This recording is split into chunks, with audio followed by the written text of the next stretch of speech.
Hello बच्चों, कैसे हो आप लोग? बढ़िया हो? देखो, हमारे पास एस ब्लॉक की बात चल रही थी।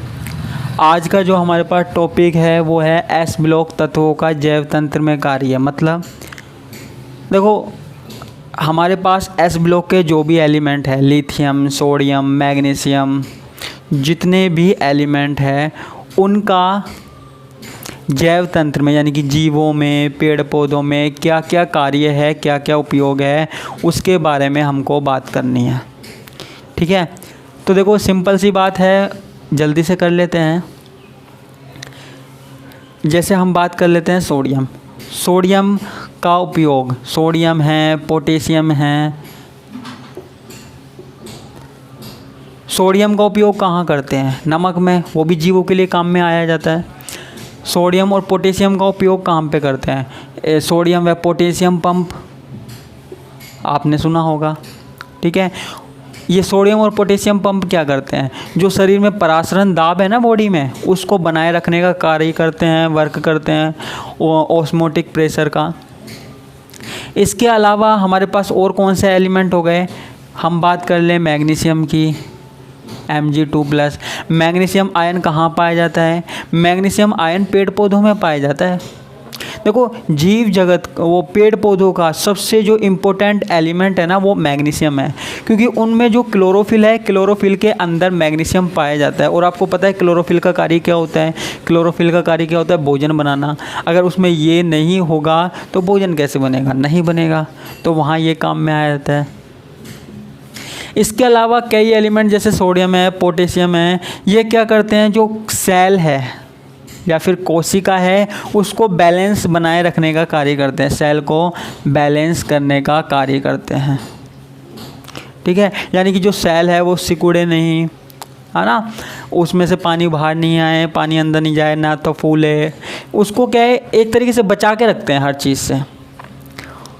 उसके अलावा कैल्शियम है। कैल्शियम कहाँ काम में आता है? कहाँ काम में आता है? बहुत जगह काम में आता है, आपको भी पता है।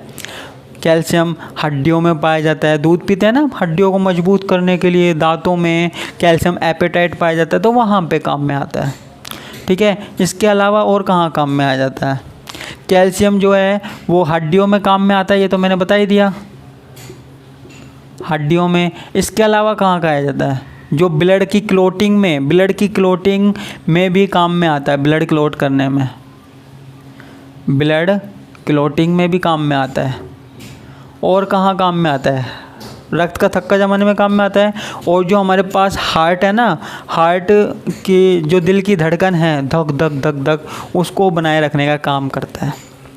यही करता है कैल्शियम, उसको नियमित लगातार बनाए रखने का काम करता है, उसमें मदद करता है।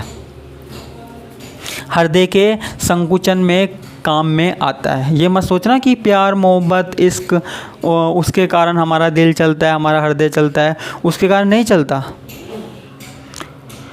उसके ऊपर डिपेंड नहीं करता। वो बहुत सारे एलिमेंटों पे डिपेंड करता है, जिनमें से कैल्शियम भी एक है। वो आपकी गलत सोच है। ठीक है, तो इस तरीके से हमारे पास बहुत सारे एलिमेंट आ जाते हैं। अगर आपके पास एग्ज़ाम में आता है तो आप इस तरीके से कर सकते हैं। ये छोटा सा टॉपिक था, मैंने बता दिया।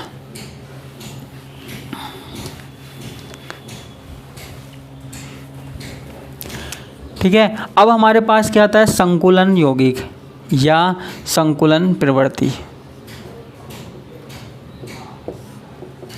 देखो, एस ब्लॉक जो एलिमेंट है वो संकुल बना पाते हैं या नहीं बना पाते, कंपाउंड का निर्माण होता है या नहीं होता, हमको ये बताना है। अब देखो, संकुल बनाने के लिए, संकुल यानी कि एक तरीके से हम कोऑर्डिनेशन कंपाउंड बोल सकते हैं, वो बनाने के लिए हमको 3 चीज़ें ज़रूरी हैं। अब आप कहेंगे कौन कौन सी? एक तो जो हमारे पास मेन एलिमेंट है, जो बीच में होता है ना संकुल के, उसका जो साइज है, आकार है, वो क्या होना चाहिए? छोटा होना चाहिए। आकार क्या होना चाहिए? छोटा होना चाहिए। आवेश क्या है? ज़्यादा होना चाहिए। आवेश क्या है? ज़्यादा होना चाहिए। ठीक है, और उसके अलावा कम ऊर्जा के रिक्त कक्षक उपलब्ध होने चाहिए। कम ऊर्जा के वैकेंट ऑर्बिटल अवेलेबल होने चाहिए। ठीक है, तो ये 3 बातों का हमको ध्यान रखना है। तीन बातों का अगर हम ध्यान रखेंगे तो हम आसानी से संकुलन बना सकते हैं।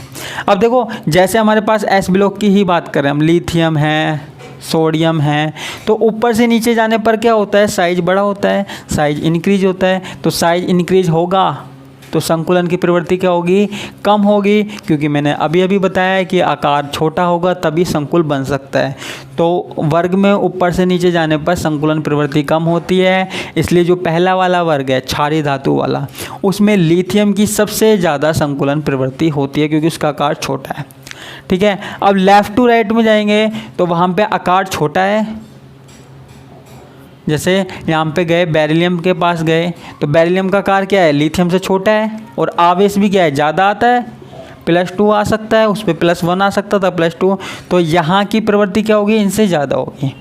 ठीक है, तो जो क्षारीय मृदा धातु है ना, जो अर्थ मेटल है, उनकी संकुलन बनाने की प्रवृत्ति किससे ज़्यादा होगी, पहले वाले वर्ग के तत्वों से ज़्यादा होगी।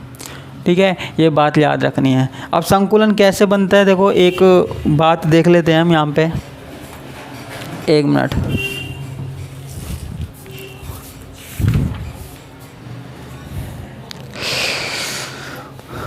देखो फर्स्ट वाले वर्ग में जो क्षारीय धातु में अगर हम बात करें, किस में बात करें हम, क्षारीय धातु में, तो क्षारीय धातुओं में सबसे ज़्यादा संकुलन प्रवृत्ति किसकी होती है, लिथियम की होती है। क्यों, क्योंकि इसका साइज छोटा होता है। किसकी होती है, लिथियम की होती है। अब इसी क्रम में यहाँ पे आता है क्राउन ईथर, क्राउन ईथर। ठीक है, क्राउन ईथर क्या चीज़ है, क्राउन ईथर का मतलब है क्राउन जैसी स्ट्रक्चर होती है। देखो क्राउन ईथर एक मैं बना देता हूँ, जैसे यहाँ पे 2 बेंजीन है, जैसे यहाँ पे मैंने बेंजीन वलय बना दी। देखो यहाँ पे किस तरीके से मैं बना रहा हूँ,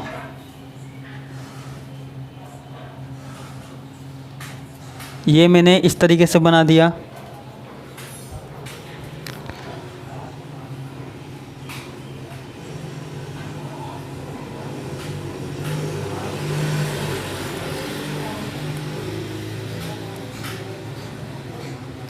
तो ये हमारे पास क्या होते हैं, क्राउन ईथर टाइप में होते हैं।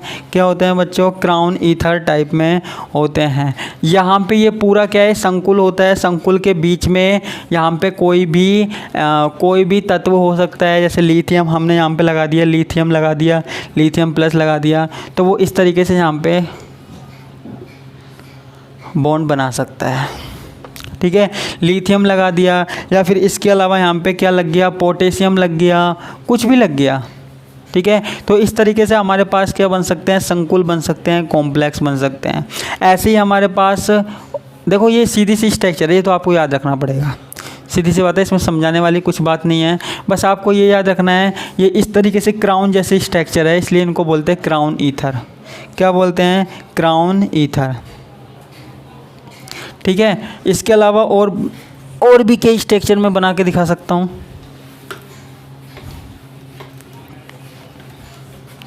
इसके अलावा देखो यहाँ पे हमारे पास, जैसे मैंने ये स्ट्रक्चर बना के दिखा दी,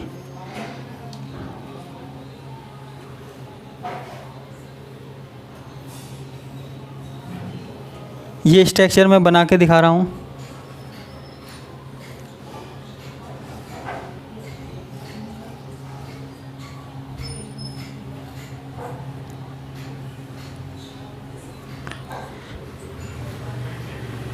ये देखो मैंने स्ट्रक्चर बना के दिखा दी यहाँ।